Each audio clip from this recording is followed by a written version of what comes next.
Hello viewers, what's up? Well, today I want to say something about spoken English. If you want to really get a good grip or you want to really sound confident and fluent in spoken English, I think you must, set it in your mind that you need to practice a lot. Yes, you need to practice it by reading, by writing, by listening to English, maybe articles, maybe news. You can write something in English, you can read newspapers, articles, you can hear English news, anything that you get it in English. Yes, just absorb it within you. Start absorbing the words, start knowing the words, start knowing the vocabularies. Only when you have those materials, those stuff in the form of words inside you, only then you'll be able to bring it out.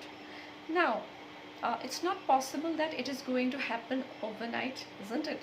You need to practice it a lot. You need to, just live with it from the morning till the time you go to bed, in every step. Yes, every possible step, you'll have to keep it in your mind that no, I'm going to learn it and then I'm going to practice it.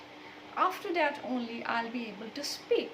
So it is very, very important that you draw from all the sources, create that environment, okay, around you, so that you can at least absorb the things, absorb the forms, in the form of words, in the form of news, in the form of articles, in the form of magazines, in the form of anything, lectures. You can get it over the net, anything. You can read it over and again and again. Secondly, what I would like to say is that you should not read it silently, okay?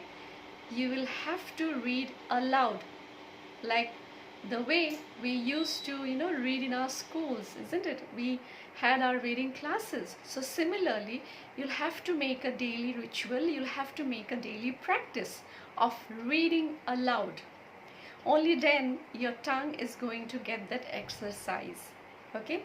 So hoping that you found it useful and informative. All right, I'll be coming with some more videos and tips regarding spoken English. Till then, keep learning, keep growing, okay? Stay strong, stay safe. Bye bye.